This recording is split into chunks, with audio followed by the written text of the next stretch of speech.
Our next presenter, we're very excited about having Ali Shultz join us and talk for a while about medical advocacy. Ali's mission in the health and freedom fight began when schools tried to force her kids to wear masks in school. So she knew she had to get in the fight, because if she didn't stand up, there might be a time when there was no opportunity for her to stand up and get in the fight.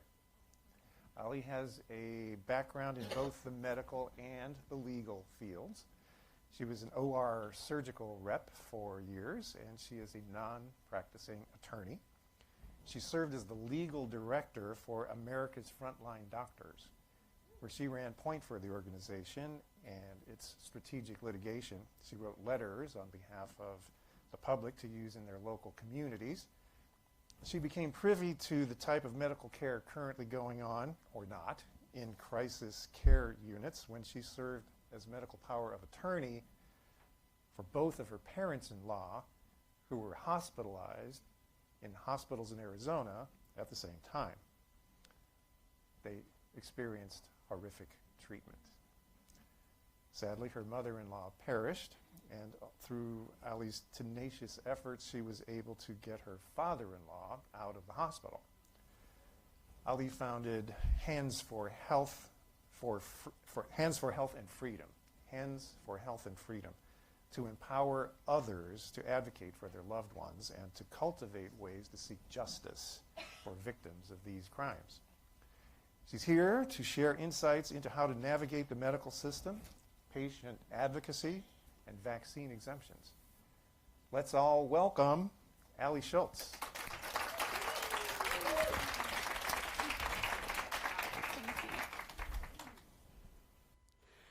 Hi, everyone. I'm sorry to start off with a victim story right after that fantastic doctor's victim triangle explanation. So I'm going to really have to look within once my family and I can work through this situation and we don't feel that we're victims anymore. But better yet, we need to just create a new system so that we are not subject to being victims by the government. So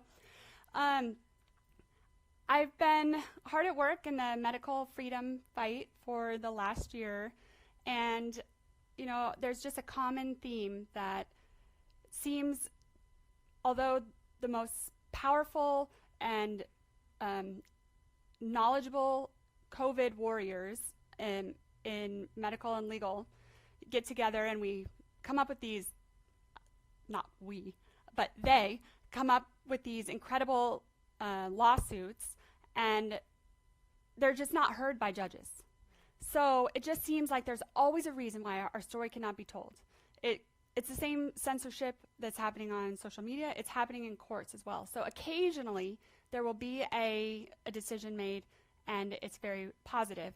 And then something happens where it kind of changes around. So the judges just seem to be not necessarily always willing to hear things. And that is what really, I started to feel like this is just all in our hands, and it comes down to the individuals in our local communities asserting our rights.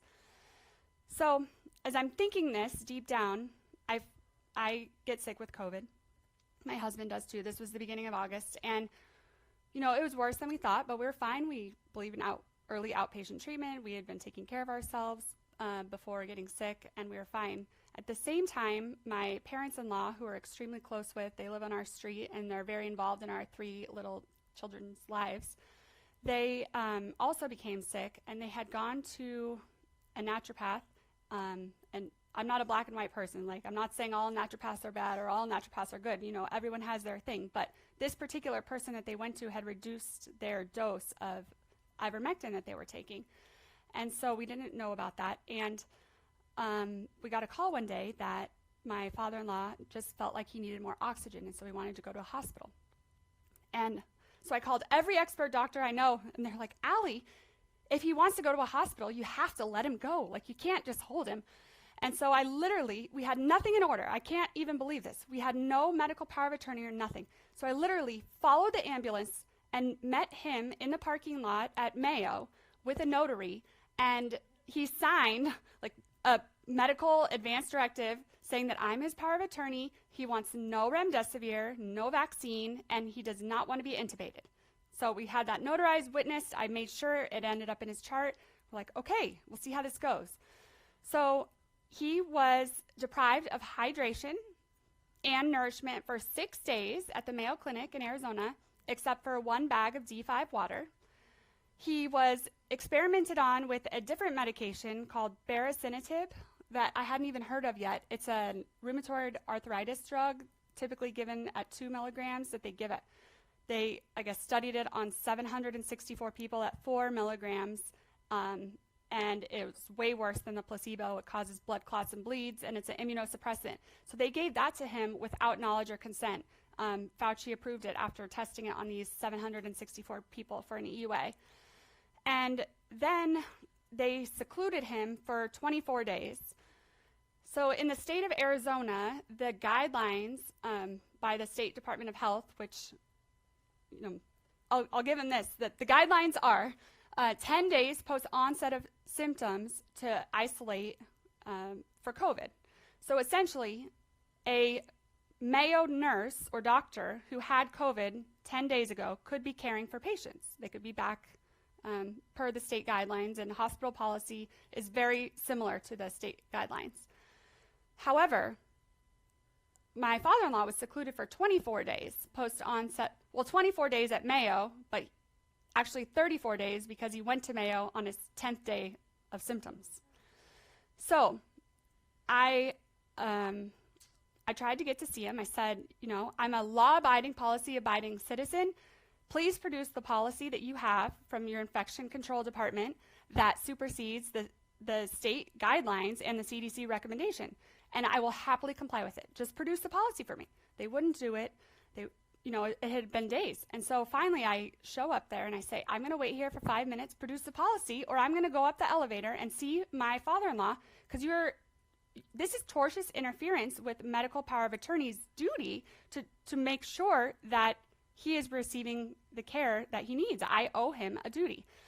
And so I went up the elevator. I see all these other families going up the elevator, and I really should publicize this video someday, because this is kind of funny, like in a really sad way. But there was these 2 really tall guys and 1 really short older guy with glasses, and they're the Mayo security guards, and they sort of tackled me. I was just standing there like, let's have a conversation, and they tackled me and carried me out, and I was in a dress and sneakers, and my toes were trying to hit the ground as I was going. So anyway, they will not allow families to see their loved ones and advocate for them. So we were able to get my father-in-law out only by no help of Mayo. We arranged emergency transport. We arranged all the medical equipment to be at home, oxygen to be at home, and we gave him 30 minutes notice and said that he wanted to go home and die and do hospice, even though we were prepping him, this is not actually what's happening. It took a lot of trust, because they get in your mind there, and then they drug people. So this is what we're finding is happening throughout the entire country. There's hundreds of families reaching out for help because they're similarly situated. So it's the same modus operandi. What they do is, no matter what the problem is of why someone needs to go to a hospital, if it's a broken arm, if they're having a baby, if it's COVID symptoms, whatever, they refuse service to the person unless they do a PCR test, which, as you know, the PCR tests are 97% false positive if the amplification threshold is 35 or higher. So they do a PCR test. At the same time, in the emergency department, they start an IV with something called midazolam. And the brand name for that is Versed. And anyone here in healthcare knows that this is a drug.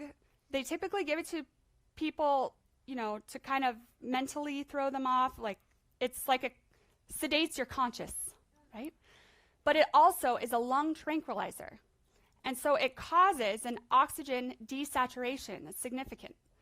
And this is a known risk, right? Any healthcare people in here? This is a known risk of this medication. So this is all happening. They're in the ER getting a cast on the broken arm, and they come back and they say, you tested positive. and oh my gosh, your oxygen saturations have fallen. And thank God you are here in this hospital because we are the only people who are going to be able to care for you. So they rush them up to the ICU. And then they start remdesivir, which I'm sure everyone in this room is aware that remdesivir is a failed Ebola drug that they had to literally stop the trial because 53% of the people died of kidney failure from remdesivir. And so Fauci approved it for use for COVID. And it's actually not even emergency use anymore. It's was given an approval. So this is where we're at. So when kidneys are failing, it causes chest pulmonary congestion and fills up with fluid. So then they call the family and they say, come in, say, we're going to have to vent this person. So you can have a one-time, 1-hour visit. And then they vent the person. Their goal is to have them gone within 6 days, and a max of 21 days is what they will get paid for. So I had no idea that this was actually happening, but it is the same thing happening everywhere. What happened to my father-in-law at Mayo, which, by the way, he's babysitting my kids right now. So the same thing happened to my mother-in-law at Banner Thunderbird. So sadly, my mother-in-law died, but she is such a warrior, and she is still helping us in this fight right now, and she just knows, like, I'm not going to ever let her death be in vain because we are going to expose this, and we are going to seek justice for people that have been victims of this. We have whistleblowers that say that this has happened to about 800,000 people already. And so we need to find different ways to stay out of the hospitals. The fact of the matter is these hospitals are federally funded. I was looking anywhere to transfer. I think there might be like 2 places that each have, a very tiny number of beds that are not independent or that are not federally funded by the government. I was even looking at places in Mexico, like where can we go and take this person? But the fact is that they restrain people with this oxygen. They keep them on a much higher level of oxygen that is needed, and then they don't give them the treatments to try to regain their oxygen strength. So that was like the biggest mind hurdle to overcome, is when they say your father-in-law is on this high liter oxygen at 60 liters at 70% flow, then I don't have a capability to have that at home or a way to transport him to get home, but I do now. So we've been helping a lot of people with these hospital liberations, and it truly is all in our hands. I really believe that healthcare is going to be going back to in people's homes, like when the doctors would go to people's homes and help treat people. I feel that the licensures are probably going to go away in the future because anyone who is speaking out and doing the right thing is getting punished. I mean, there was something that just came out with nurses. If the nurses state anything opposed to the vaccine, then they could potentially lose their license. But you see, this is not just in healthcare. This is in all areas. So it's anyone who's received received federal funds. So like the American Rescue Plan money, the CARES Act money. If a school received that, or if a private business received that, if you just search a key term, evidence-based, which I'll tell you a little bit about, but it's basically a communist, you do what the government says is what evidence-based is. But I'll tell you more about that in a second. But anyone who's received any of these federal funds has to use it in evidence-based means to tackle COVID and whatever their industry is. And if they don't, they need to pay those funds back. So now these people are indebted to the federal government to comply. It's extortion, blackmail. So what I've been working on is a criminal complaint because this is a this is a felony. I have a police report related to my father-in-law that says felony vulnerable adult abuse, intentional infliction of physical harm, but they say they're not going to investigate it. And so I talked to the Attorney General. I filed a complaint. No one's done anything. These doctors are literally still caring for people right now. And someone needs to do something about this because this is happening everywhere. So we have a criminal complaint that a private citizen can file, and only if we get thousands of people doing this are they going to listen and actually be forced publicly and politically to investigate and do something about it. So this criminal complaint is related to hospital treatment, but it's also related to the jab mandate. So I'm sure that you're all aware that this mandate for any person who's trying to mandate the Pfizer vaccine, it's not actually FDA approved.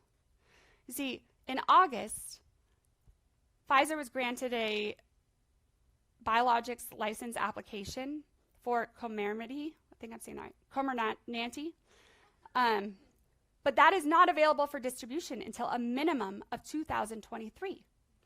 And then at the same time, they extended the use of the Pfizer COVID vaccine.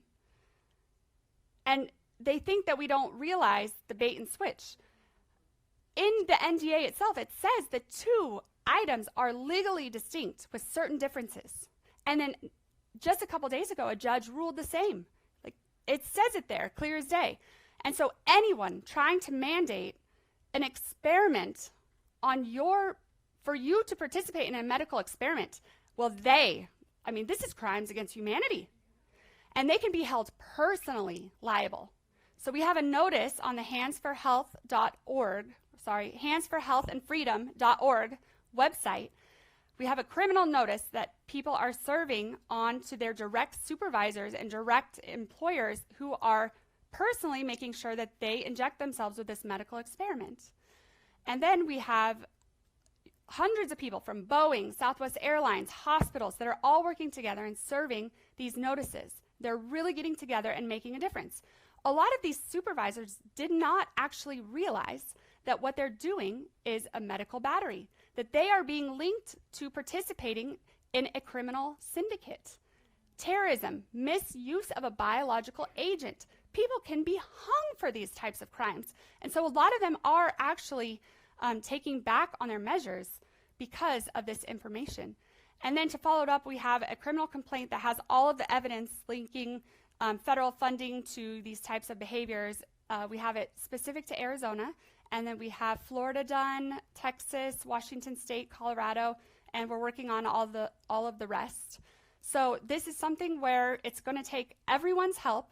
It literally is all in our hands to empower others to come on board with us and help expose this situation for what it is and seek justice. And in the meantime, we need a new system to keep people out of hospitals that will empower health and the ability to, access resources from other means that are not restricted by government licensure. So thank you very much for your time.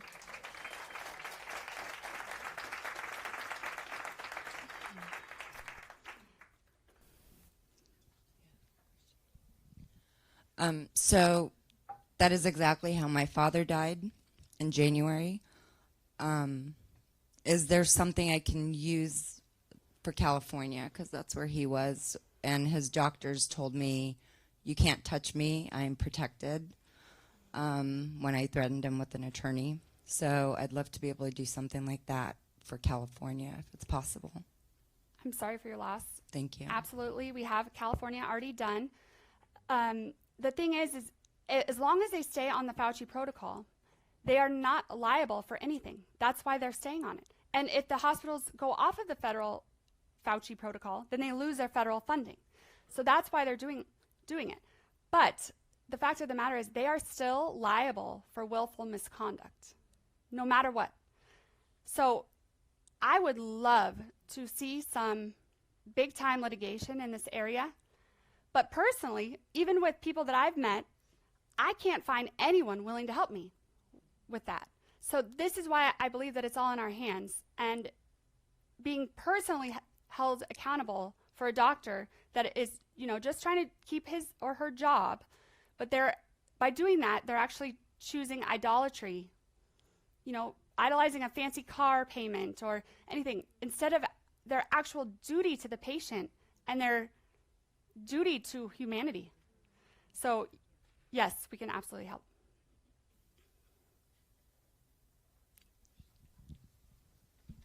Hi there. I know you say to avoid hospitals, and I don't know if any other people have had a similar experience, but I tried taking my dad to just urgent care. And I tried taking him at midnight, just the day before Thanksgiving, and only one place was open in Phoenix.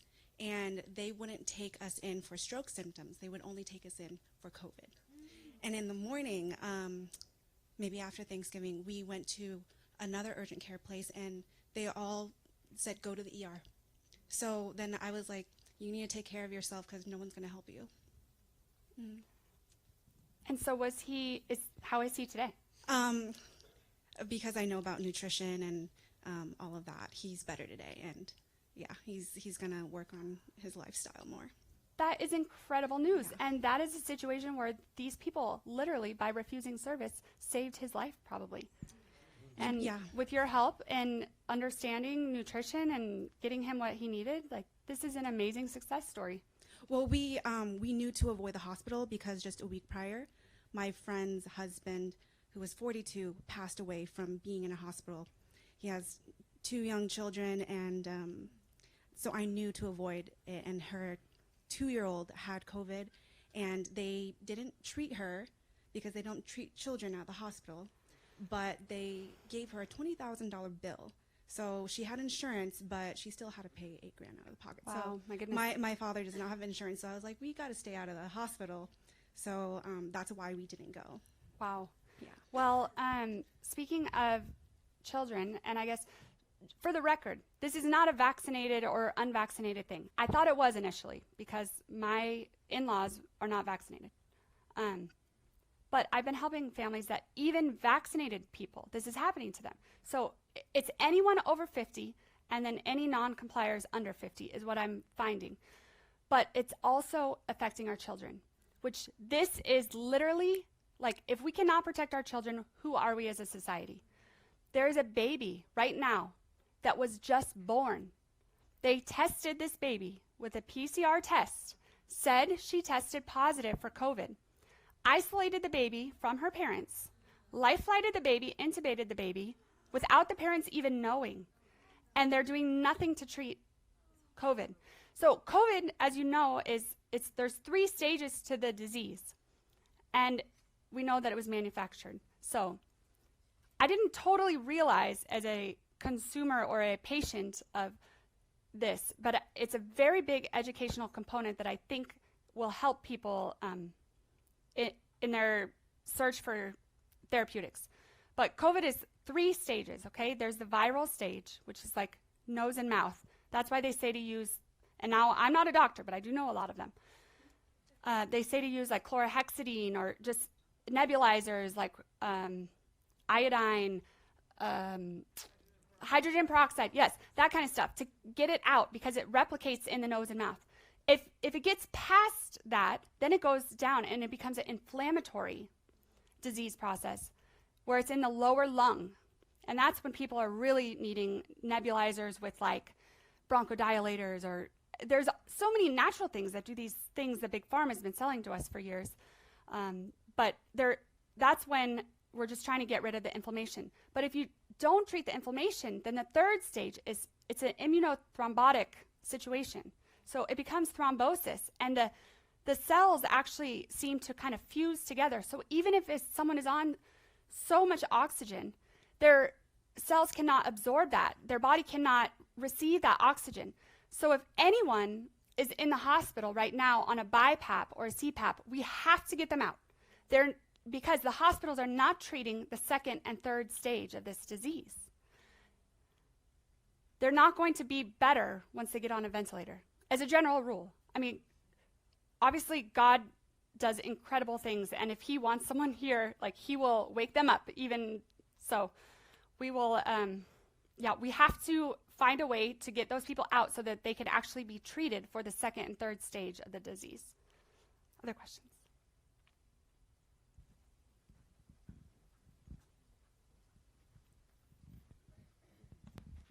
Hi, thank you so much for this information. So I'm a naturopathic doctor in Oregon, and we have the Oregon Health Authority, which is our health, our overseeing health authority, has put into place mandates for anyone who's licensed.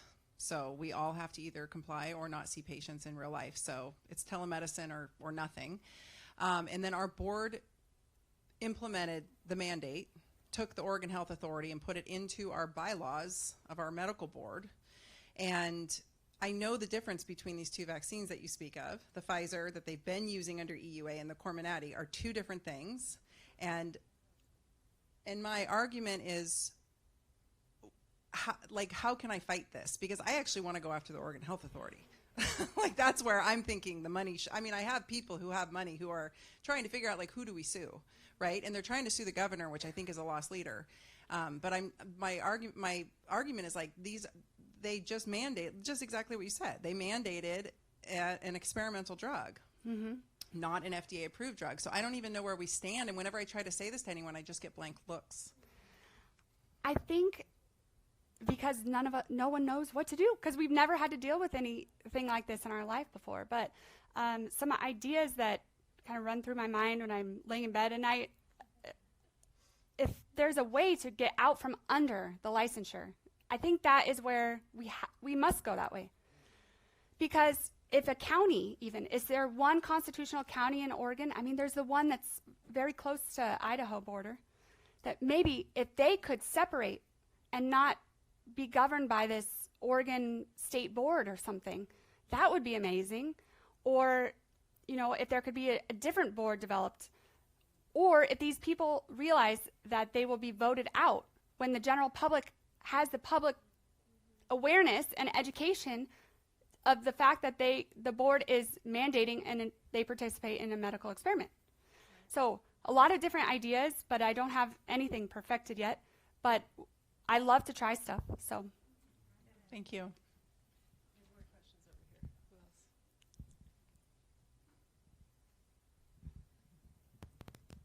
Hi, thank you for everything what you're doing. Have you heard the affidavit process, which I heard from Alfonso Fagioli when he interviewed Andrew Kaufman? This is something people can fight for the mandate individually. It's basically declaring that your body is your property. I guess then you can file the criminal complaint after that. What do you think about this? So I have had this question a lot, and I haven't totally wrapped my mind around the whole affidavit process. My husband is very into researching this and thinks it's a very viable option for people. Then I work with this incredible constitutionalist in Arizona named Randy Miller, and he's helping on these criminal complaints a lot. And when we're discussing it, it's like with the affidavit, they say as long as you get it notarized and it's served, then it's, that's the word unless it's rebutted. But I don't necessarily believe that, because that's a violation of due process in our Constitution. Because just because someone didn't respond to something doesn't mean that it's actually true. So I don't know how to balance that in my own mind yet, but I'm learning more about it every day, and I love to see when people try things and what's working, because we just have to build on what's working. So.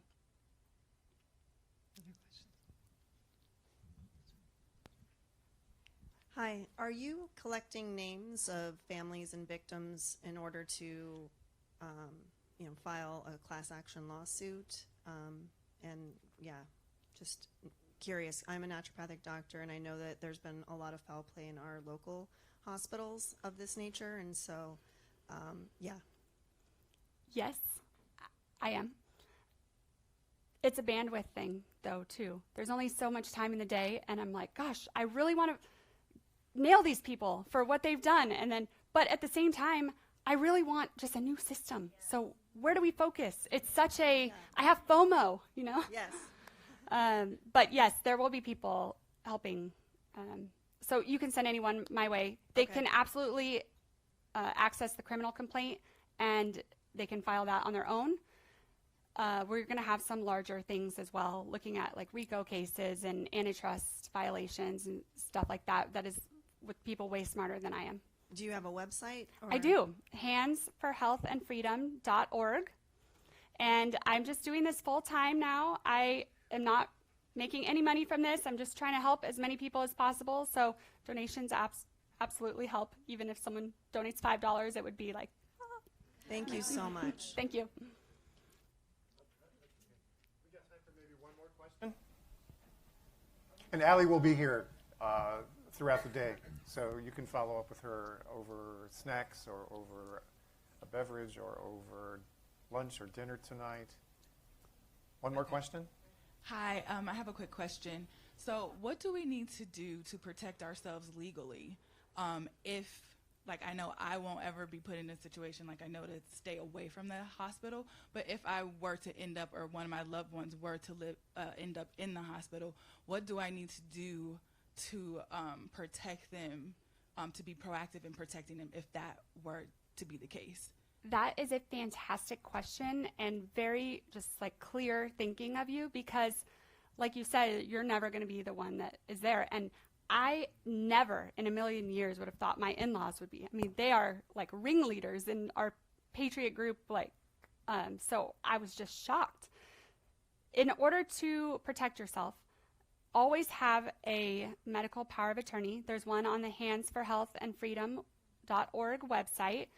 I believe in Arizona, it needs to be witnessed by 2 people and notarized. But what the hospitals do is they play capacity against each other. So in order for a power of attorney to go into effect, the person needs to be deemed incapacitated. And so if they're on morphine, which is also part of the MO, and midazolam and their mind's not clear, but they're awake and not intubated, then the hospitals say they have capacity when they want them to, and then they don't have capacity when they don't want them to. It's a very weird predicament. So if there is something, so if you can at least do that, and maybe I need to change something to, you know, if given any drugs, any mind-altering drugs, the medical power of attorney goes into effect. Like maybe that is what needs to happen. Yes. The other thing is, if you're like en route to a hospital, fill out the patient records request, because they're not giving people or family members access to the records. And so we don't know if they're hydrating a patient or not, or we don't know if they're experimenting on them with some new thing. I mean, there's been all of these new medications now that are experimental that they're starting, just when we started picking up on the baricitinib. So as long as you have the records request, because it needs to be signed by the patient unless the patient's incapacitated. But what's so strange is the CMS has waived a lot of the federal requirements. So there is a patient bill of rights, and this is something that people need to understand as well. CMS, who's reimbursing them, the hospitals, has waived the requirement for hospitals to give patients their records, to not seclude them, to do all of these things. But the hospital's own policy states it, so we can assert that policy against them. And then the states are where the laws are from, and our state has these laws. So it does not matter if anything's been waived. You can still assert all the patient rights. So get a form to access the records, because then they know you're watching. And then get a medical power of attorney in order. And literally, mine was handwritten. It was not like a fancy one that's on the website. It was handwritten because we were in survival mode. But also, have a plan to get out as soon as possible. See if you can maybe even go to an emergency room, but you don't agree to go into the hospital, to be admitted. And refuse the midazolam if you can, because that is where they are causing that desaturation, and then they get you to, your mind consciousness disappears, and they get you to agree to stuff. And that's when they say that the patient had capacity to agree to be intubated, right? So, but then obviously staying healthy with all of these wonderful doctors' advice. And Did you have a question?